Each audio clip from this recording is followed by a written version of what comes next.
चलिए सभी को नमस्कार है मेरे दोस्त। तो मेरे दोस्त जो लोग बीएड, पीटीसी या फिर डीएलएड कर चुके हैं उनके लिए सीटेट दिसंबर में हम लोगों ने काफी बेहतर रिजल्ट दिए हैं। उसके बाद अब जुलाई पर हमारा प्रहार होगा, जो अभी आपका 10 से 12 दिनों के अंदर में, इस मंथ में 10 से 12 दिनों के अंदर में आपको नोटिफिकेशन आउट हो चुका होगा सीटेट जुलाई 2023 के लिए।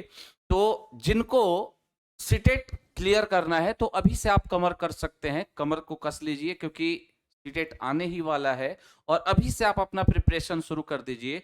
इसके लिए मेरे दोस्त हम लोग प्लेटफॉर्म ऐप पर ऑनलाइन माध्यम में और ऑफलाइन माध्यम में जो हमारा सेंटर है मुसल्लापुर हाट पटना में, वहां पर सीटेट का एक नया बैच जुलाई सीटेट के लिए शुरू हो रहा है, जिसका आपका डेट है 11 अप्रैल 2023 से, यानी 11 अप्रैल से आपका एक नया बैच आ रहा है जिसका टाइमिंग होगी 1 से 5 पीएम दोपहर में।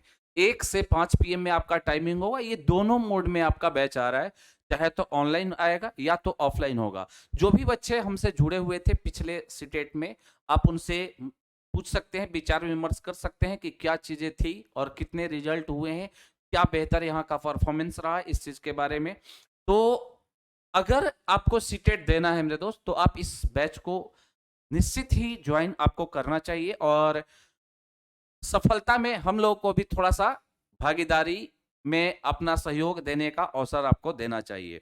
तो मेरे दोस्त ये सीटेट देखो, पेपर जो होता है, थोड़ा सा हम सिलेबस के बारे में डिस्कस कर दें कि सीटेट का जो सिलेबस होता है मेनली आपको दो पेपर का होता है, पेपर 1 और पेपर 2।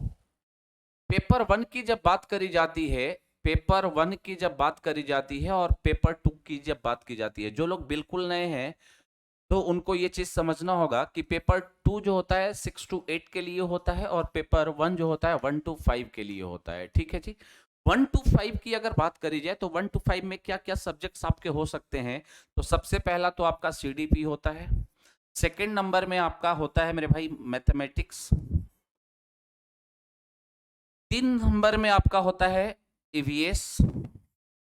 4 नंबर में आपका होता है लैंग्वेज 1, लैंग्वेज 1 और 5 नंबर में आपका होता है लैंग्वेज 2। सारे क्वेश्चन आपके सारे जो पार्ट हैं वो 30-30 मार्क्स के होंगे, लेकिन मेरे दोस्त 30-30 जो ये सब में है तो 30-30 नंबर में ये तीनों से, इन दोनों से आपका 15-15 नंबर 15-15 नंबर का कंटेंट बेस्ड होता है, जो कि एनसीईआरटी बेसिस पे होता है। एनसीईआरटी में 15 और बाकी का 15-15 क्वेश्चन जो होता है पेडागोगी होता है, पेडागोजी होता है। ठीक है। सेम सिलेबस यहां भी होता है 6 to 8 में, बट यहां बंटवारा हो जाता है। क्या बंटवारा होता है? साइंस वालों के लिए साइंस और मैथ्स आ जाता है और आर्ट्स के लिए आपको पता है, आर्ट्स में जब जाएंगे तो हिस्ट्री, ज्योग्राफी, इकोनॉमी जो भी आपका एनसीईआरटी बेस्ड है वो होता है। तो 68 की बात करें तो साइंस वाले बच्चों के लिए आपका सीडीपी 30 नंबर रहेगा। उसके बाद आपका math and science, math and science ये 60 मार्क्स का हो जाता है। मैथ और साइंस 60 मार्क्स का और ये आपका 30 मार्क्स का, 90 मार्क्स तो यही हो गए। और मेरे दोस्त उसके बाद क्या होता है कि जब आप लैंग्वेज 1 की बात करेंगे तो लैंग्वेज 1 यहां भी होगा और लैंग्वेज 2 आपका यहां भी होगा। ठीक है।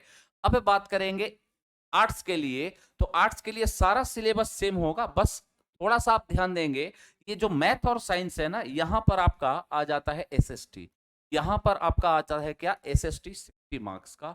तो ये केवल चेंज होता है, बाद बाकी सिलेबस सारा का सारा यही रहता है। और आप सभी को पता है कि मेरे भाई आपको, अगर आप जनरल कैटेगरी में है तो 90 मार्क्स लाने होते हैं, अर्थात 60% लाने होते हैं। 60% आपको लाने होते हैं।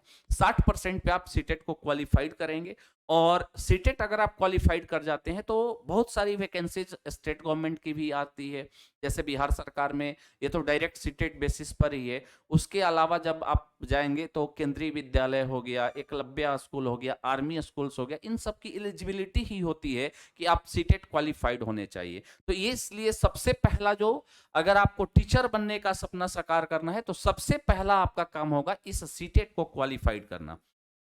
और इस सीटेट को क्वालिफाई करने के लिए हम लोग आपका साथ देंगे, हम लोग आपके विश्वास पर खरे उतरेंगे। इसके लिए हमने एक नया बैच अनाउंस किया है जिसका टाइमिंग होगा 1 से 5, इसको नोट कर लेंगे। और 11 अप्रैल से ये बैच शुरू हो रहा है मेरे दोस्त। तो जिनको आवश्यकता है बिल्कुल आप आइए और जुड़िए हमसे, हमारे साथ। फिर मिलकर हम लोग एक नए इतिहास की कल्पना करेंगे और एक नए इतिहास को रचेंगे। तो चलिए आज वीडियो में इतना ही रखते हैं, मिलेंगे फिर नेक्स्ट वीडियो में। तब तक के लिए आप अपना ख्याल रखिएगा, मस्त रहिएगा, खुश रहिएगा, पढ़ते रहिएगा, मस्त रहिएगा। Thank you very much.